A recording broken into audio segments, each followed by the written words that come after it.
안녕하세요. 절대값TV의 명품 PD 한PD입니다. 자, 오늘은 시흥시에 관해서 한번 이야기해 보겠습니다. 시흥시가 요즘 최근에 얼마나 급락을 하였나, 좀 가격이 빠졌어요. 그리고 얼마까지 빠질까, 그리고 시흥시는 어느 정도 가격 방어가 되겠는가, 그리고 시흥시는 어떤 지역으로부터 가격을 영향을 받나, 그리고 앞으로 시흥시는 어떤 역할을 할 것인가, 도시로서 어떤 역할을 하고 어떻게 발전할 것인가, 전체적인 이야기인데, 자, 되는 데까지 이야기를 하겠습니다. 자, 이 모든 얘기를 한다는 게 쉽지는 않아요. 아마 2016년도에는 시흥시가 미분양이 많았어요. 미분양이 많은 정도가 아니라 분양이 안 돼서 한 몇 개월 동안 그 아파트가 나가질 않았었어요. 그냥 선착순이었어요, 선착순. 그럴 때 제가 그 블로그에서도 많이 소개를 해드렸어요. 가서 줍줍하셔라. 좋은 아파트 남아있으니까 계약하셔라. 그렇게까지 제가 추천을 해드린 적이 있어요. 자, 그 뒤로 시흥시가 2020년인가요? 그해 전국 1인가 2위 정도 상승률이 그렇게까지 올라갔어요. 그만큼 이제 급등한 지역이 됐어요. 그리고 시흥시는 지금 이제 그 위상이 이제 많이 틀려졌죠. 자, 그런 시흥시의 현재의 어떤 가격, 그리고 미래의 도시의 발전 방향, 자, 그런 거에 대해서 이야기를 해보겠습니다. 제가 이제 오늘 그 말씀드릴 시흥에 관한 얘기는 전체적으로 어디서 이렇게 쉽게 듣지 못하는 내용들이에요. 이런 식으로 분석하시는 분도 제가 거의 못 봤고, 아주 소중한 내용이니까 잘 들으시고, 그 도시의 어떤 그 본질에 대해서 이해를 하시는 게 가장 중요해요. 예를 들어서 어떤 분당의 도시의 존재, 그 존재를 알아야 이 도시의 미래가 보이는 거 아니겠습니까? 이 분당이라는 건 결국 강남에 사시던 분들이 새 주택, 넓은 주택을 위해서 이주하셨잖아요. 강남의 위성도시 그 역할을 했었고, 근데 그 역할만 해가지고서는 아무래도 접근성이 떨어졌었잖아요. 그러나 이제 지하철이 놓이고, 그 다음에 판교가 들어서면서 어떤 직주 접근성이 강해지고, 그리고 배후에 또 많은 그 일자리들이 생기고, 경부층 라인으로. 그래서 이 도시의 그 위상이 올라간 거 아니겠습니까? 그러니까 여기 특별법이 촉진한다니까 집값이 들썩거리는 거예요. 이 분당의 존재 이유는 그런 거예요. 과천도 마찬가지다. 자, 그러면 이제 우리가 또 어떻게 봐야 되냐면, 이 송파구가 이제 커졌잖아요. 예전에 비해서는 일자리도 많이 늘어나고, 일자리가 있으니까 어떤 배후 도시가 또 필요하겠죠. 일을 다녀야 될 분들이 어떤 거주하는 지역이 필요하다라는 거예요. 바로 그게 이제 구리 남양주가 된 거예요. 그러면서 신도시가 들어서고, 많은 택지주가 들어서고, 그리고 신도시가 들어서니까 다시 지하철이 깔리고, 그러면서 이 도시가 이 남양주에 있는 어떤 신도시들이 파나 강남으로 다니시는 분들의 그런 분들을 위한 어떤 주거지로서 개발이 되었다. 그리고 수요가 있었다라고 이제 보시면 되는 거예요. 그러면 이제 자, 그런 시각에서 이 시흥이라는 요즘 허연 부분이 이게 논이거든요. 자, 논이고 이게 산이고, 자, 시흥이라는 곳은 어떤 역할을 할 것인가라는 게 중요한 거예요. 서울을 기준으로 서울을 위해서 어떤 역할을 할 것인가. 이게 시흥 자체가 자족 도시를 가질 것인가, 어떤 서울을 위한 어떤 역할을 할 것인가. 이제 그런 게 중요한 건데, 시흥이라는 도시의 어떤 탄생의 존재 이유는, 자, 일단 이렇게 보시면 될 것 같아요. 일단 여기에 깔리고 있는 어떤 전철의 그 노선에 따라 이 도시가 탄생하게 된 배경이다라고 보셔야 될 것 같아요. 수조 원에 수천억 원의 철도를 까는데 그걸 아무 계산 없이 깔았겠습니까? 뭔가 이 도시와 다른 도시와의 어떤 광역 연결망을 위해서 깔은 거고, 그 도시의 연결망을 통해서 어떤 배후 주거지로서 또는 그 산업단지를 조성하기 위한 도시로 만들었다라고 이제 보시면 돼요. 자, 그런데 아마도 지금 경기도권에서 가장 많이 철도를 깔고 있고 현재 공사를 하고 앞으로 많은 계획이 잡혀 있는 데는 이 시흥과 안산만한 지역이 없어요. 자, 일단은 보시면은 서해선이 있을 거고, 서해선은 안산에서 김포공항으로 가는 서쪽에 있는 노선이고, 안산에서 그 다음에 목감, 광명역을 거쳐서 여의도까지 가는 안산선. 자, 그리고 월판선, 월곶에서 판교까지 가는 월판선. 자, 횡으로 종으로 다 되어 있단 말이에요. 자, 이런 세 개의 노선이 추진하고 있다라는 거예요. 기본적으로 도로망은 다 잘 깔려 있어요. 이게 이제 시흥이라는 곳이 이 인천, 수원, 중간 지점에 있기 때문에 이 도로망은 다 걸려 있어요. 자, 그러니까 철도만 깔면은 여기는 교통 도로와 어떤 광역 철도가 굉장히 뛰어난 곳이다라고 보시면 될 것 같아요. 자, 그러면 자 보시죠. 그러면 서해선으로 갈 때는 김포공항 쪽으로 해서 뭐 마곡 쪽에 어떤 일자리를 그쪽에 일자리가 많은 곳이고, 그다음에 월판선은 판교에 또 일자리가 많은 곳이고, 뭐 신안선선은 뭐 말할 것 영등포구와 여의도 그쪽에 일자리가 많은 곳이니까 결국은 이 도시의 기능이라는 게 여의도 수요에 대한 흡수, 그다음에 김포공항이나 마곡에 대한 흡수, 판교 일자리에 대한 흡수. 자, 그런 이제 기능으로 이 도시가 이제 뭐 설계되었다라고 보시면 될 것 같아요. 자, 그리고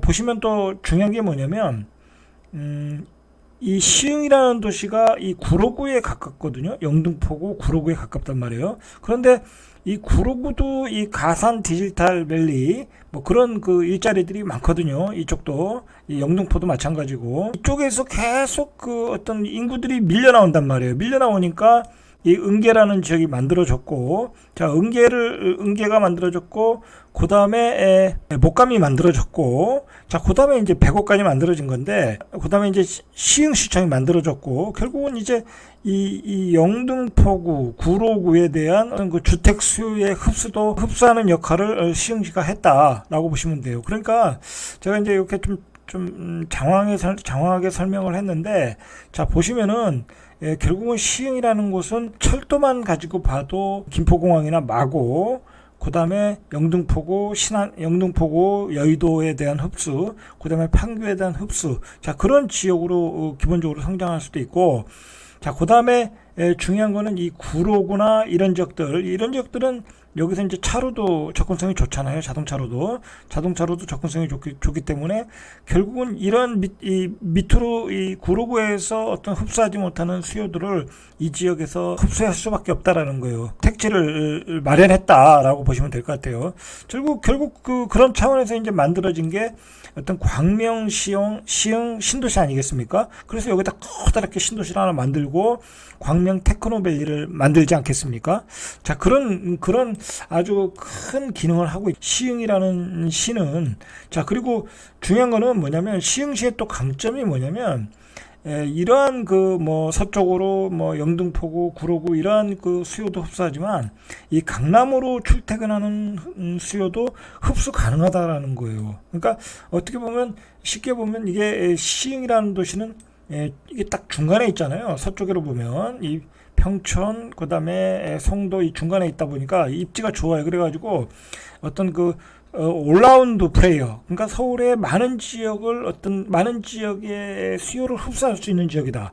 자, 정리하면 배후 수요 도시로서 여러 사방으로 어떤 사방의 수요, 여러 군데의 수요를 흡수할 수 있는 지역이다. 자, 그게 시흥의 강점이에요. 이게 시흥은 그런 강점으로 보시고, 그렇다고 하면 시흥은 굉장히 지금 뭐 이렇게 보시면 이게 백옷이 이렇게 뒤에 있고, 은계가 여기 있고, 여기가 시흥시청역이 있고, 이쪽에 목감이 있는데, 이게 개구리 널뛰기식 개발이에요. 이게 또 굉장히 도시개발 측면에서는 안 좋거든요. 이렇게 하나가 있고 옆에 붙어있고 해서 광역 교통망이 좋아야 되는데, 자, 이 가운데는 비어있고 도시가 이렇게 널뛰기식으로 돼 있어요. 중간에 산이 막혀있고. 자, 그런 점이 안 좋은데, 자, 이 배후 수요지로서의 어떤 입지가 좋다 보니까 이러한 그 빈 땅들이 앞으로 다 개발될 가능성이 높다라고 저는 봐요. 자, 왜 그러냐면 이 빈 땅들에 바로 지하철이 또 들어오잖아요. 월판선도 들어오고 신안선도 들어오고.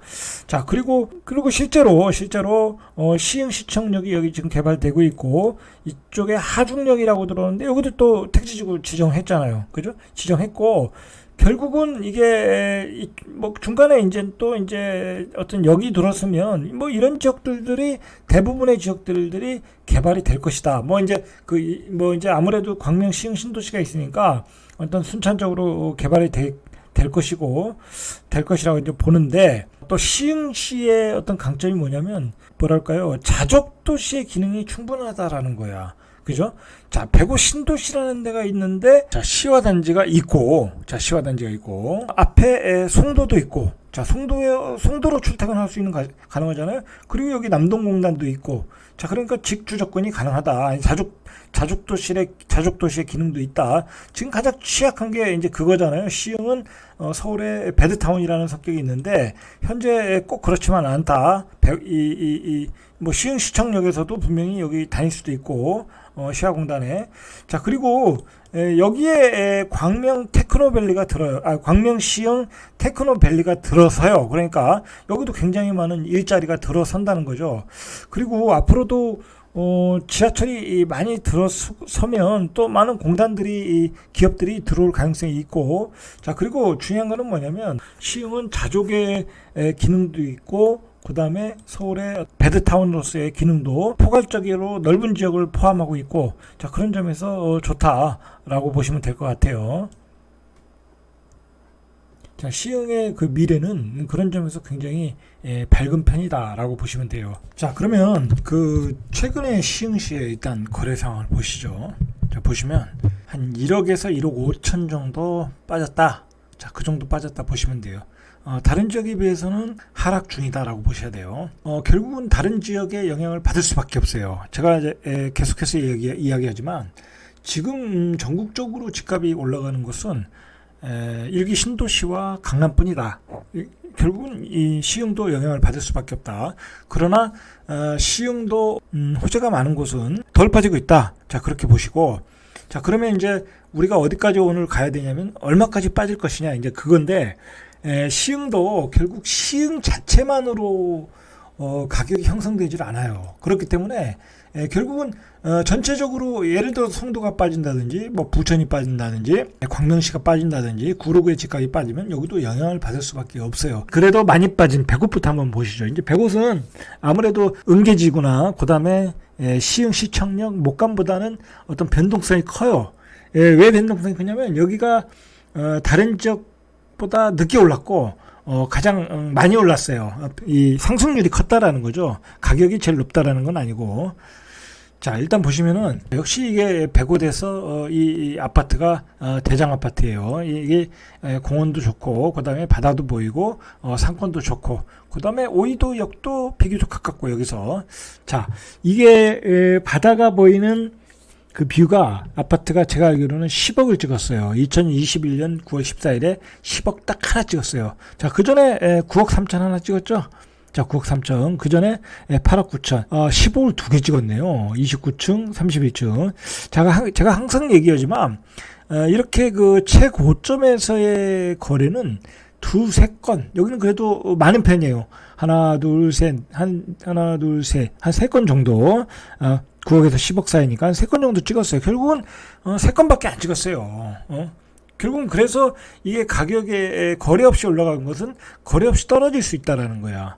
자, 보시면 바다가 보이는 아파트와 안 보이는 아파트의 가격 차이는 크게는 한 2억까지 차이가 나요. 그러나 여기 이제 최근에 8억 8천에 찍은 게 이게 이제 바다가 보이는 건지 안 보이는 건지 저도 모르겠어요. 그러나 이 정도 가격이면 바다가 보이는 걸 가능성이 많아요. 왜냐면 바로 밑에 찍은 게 7억 2천이니까 23층인데 이건 바다가 안 보이는 거예요.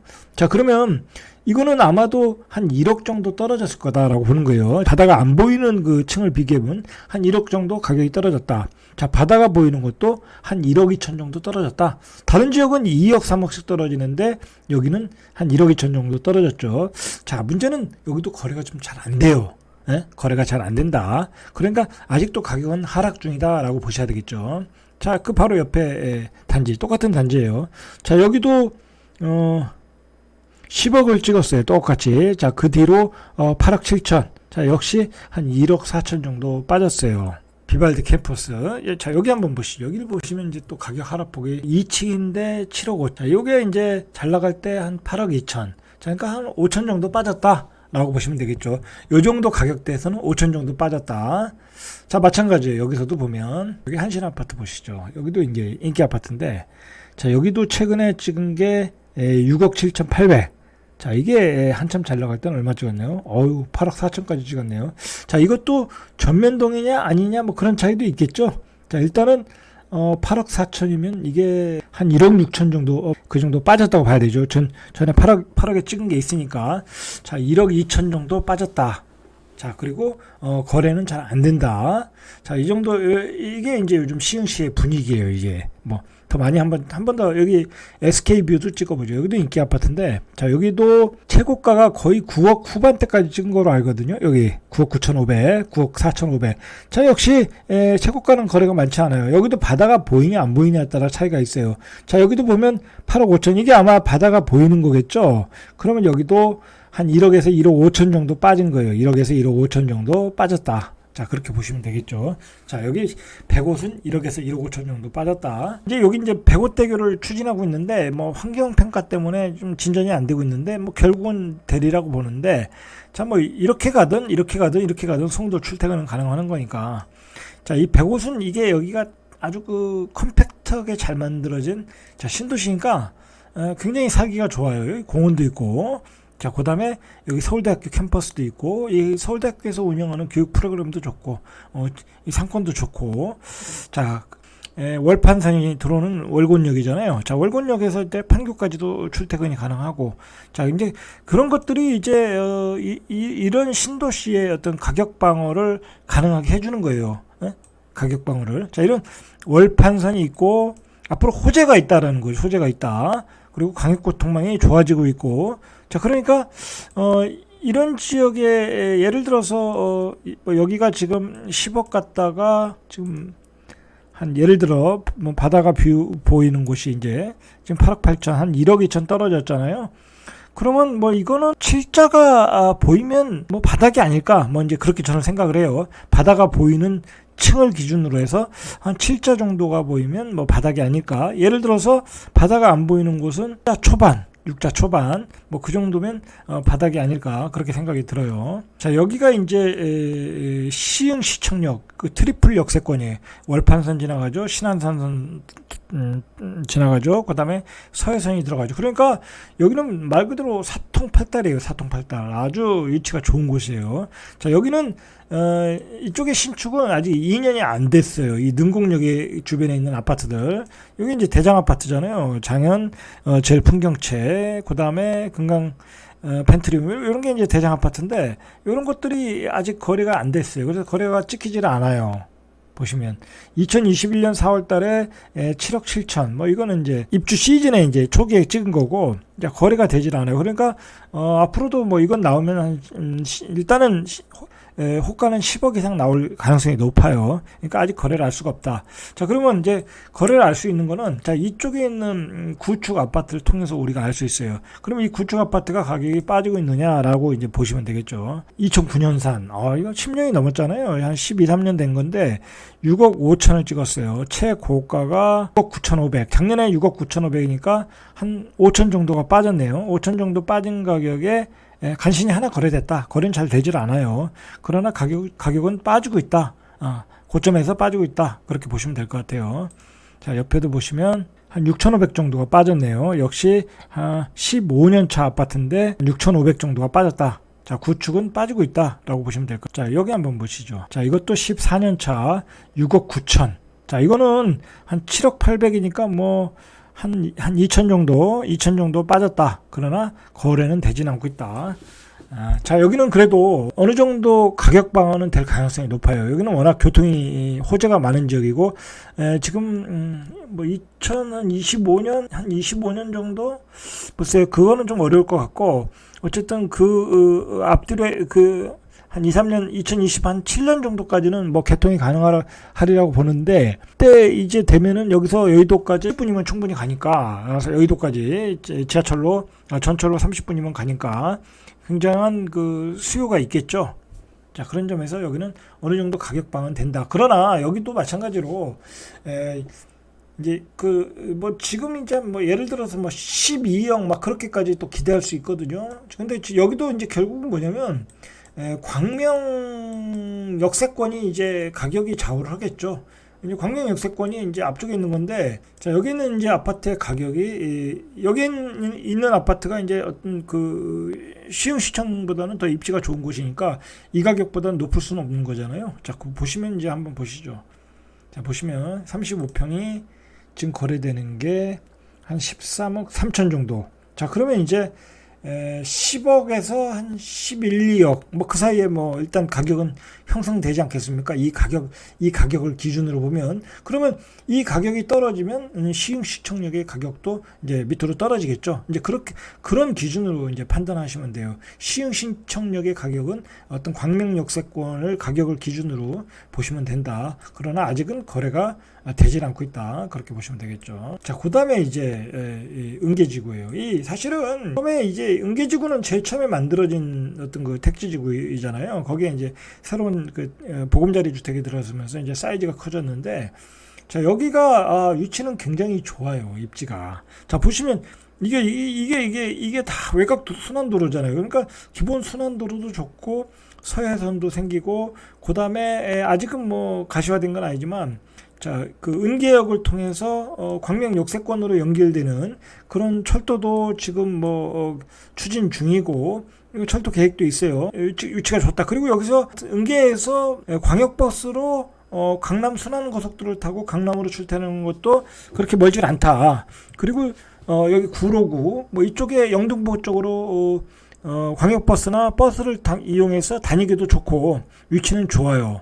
자, 그러나 이제 은계지구 같은 경우에는 이 한계가 뭐냐면 택지지구가 작잖아요. 이게 작잖아요. 그죠? 그리고 작은데 그런 점이 단점이었는데, 자, 그걸 이제 보완을 한 거죠. 새로운 보금자리 주택이 들어오고, 그리고 은계지구는 입지가 좋다 보니까, 입지가 좋고 아파트 가격이 오르다 보니까 재개발 재건축이 잘 되고 있어요. 자, 그래가지고 예를 들어서 예전에 그 속도가 빨라지고 있어요. 이제 여기가 보금자리 주택이 들어서니까 이 소래중학교 근처로 여기도 다 개발되고 있는 걸 알고 있어요. 이 시행사들이 개발 준비 중인 걸 알고 있고, 자, 그리고 여기도 이제 개발이 됐고, 여기 이제 그 쉐보레 서비스 센터 요 지역들 어떤 그 조그만 그 주물 공장 있는 곳, 자, 이것도 이게 주거지 옆에 있으니까 혐오 시설인데, 자, 이것도 여기도 뭐 곧 분양한다고 나오잖아요. 그리고 여기 삼부 아파트, 영남 아파트 여기도 이거 다 재개발, 재건축되고, 자, 그리고 결국은 뭐 이 지역도 뭐 시행사 입장에서는 노리지 않겠어요? 결국은 다 개발되지 않겠어요? 역세권인데. 그만큼 이제 은계지구의 약점이 이제 커버되고 있다. 어떤 규모가 작은 게 규모가 확대되고 있다라는 거예요. 규모가 확대되면 여기 상권이 좋아지지 않겠습니까? 자, 그런 점에서 이제 강점이 있고, 은계지구의 또 강점이 뭐였냐면 광명 시흥 신도시가 들어온다는 게 강점이죠. 이 옆에 커다란 신도시가 들어선다는 것은 이 지역이 더 좋아진다는 거예요. 이 지역의 인프라를 이용할 수 있잖아요. 그리고 이 지역의 아파트 가격이 이 지역의 아파트 가격에 영향을 끼칠 수밖에 없는 거예요. 여기가 가격이 뛰면 여기도 뛰게 되는 거예요. 그런 점에서 어떤 가격 방어가 될 수 있는 지역이라고 보시면 돼요. 그런 관점으로 보셔야 돼요. 자, 그러나 이제 다만 시흥은 이렇게 빈 땅들이 많기 때문에 그 계속해서 아파트의 공급이 이루어질 수 있다. 공급량이 많다라는 거죠, 앞으로. 자, 그런 점은 좀 유의하실 필요는 있어요. 그리고 광명 시흥 신도시에도 많은 아파트가 들어서고, 그 다음에 여기 이제 안산 쪽에 여기 장상지구에도 들어서고, 자, 여기 뭐 하중에도 들어서고, 뭐 추가로 많이 늘어날 수 있다. 근데 이 추가로 늘어난다는 것은 결국 여기에 많은 일자리가 생긴다는 거예요. 직주 접근성이 가능해지는. 그리고 이제 광명 시흥 테크노밸리가 들어서면 또 많은 일자리가 생기잖아요. 그럼 또 많은 수요가 생기기 때문에 자연스럽게 이 도시가 커질 수가 있다는 거예요. 지금 시흥 신도시가 51만이에요. 51만인데 부천이 80만, 수원이 110만, 그리고 성남이 한 80만 되나요? 자, 그러면 이 도시가 지금 51만이니까 이 80만까지는 그냥 갈 수 있거든요. 그 정도. 자, 80만이면 거의 이 부천 성남급이 된다.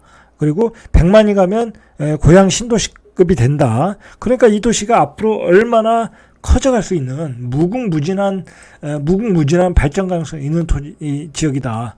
개인적으로는 이 지역의 토지들도 괜찮다고 봐요. 왜냐면 이게 뭐 사실 뭐 지금 뭐 분당의 토지들이 비싸듯이 앞으로도 여기가 개발되고 뭐하면 이제 뭐 남는 것들은 이제 토지의 가치는 올라갈 수밖에 없고, 이 지역에 결국 개발된다는 것은 개발 속도와 확대가 된다는 것은 뭐냐면, 다시 이야기가 처음으로 돌아가면 서울의 배후 수요지로서 많은 지역을 포함하고 있다는 거예요. 말 그대로 김포와 마곡, 그다음에 구로구, 영등포구, 여기도 지하철, 뭐 자차로도 다 가는, 광역버스로 접근성이 좋은 지역이고, 그다음에 강남도 이 외곽 순환도를 통해서 접근성이 좋고, 광역버스를 통해서 좋고, 그다음에 만약에 이제 시흥시에서 이제 추진하고 있는 건데, 지금 안산까지, 안산 상록수역까지 GTX가 들어오기로 했잖아요. 그래서 이 GTX를 안산시 입장에서는 더 안쪽으로 끌어오고, 이걸 더 안쪽으로 끌어올려는 게 시흥시예요. 시흥시에서 추진을 하려고 하는 게 그거예요. 결국은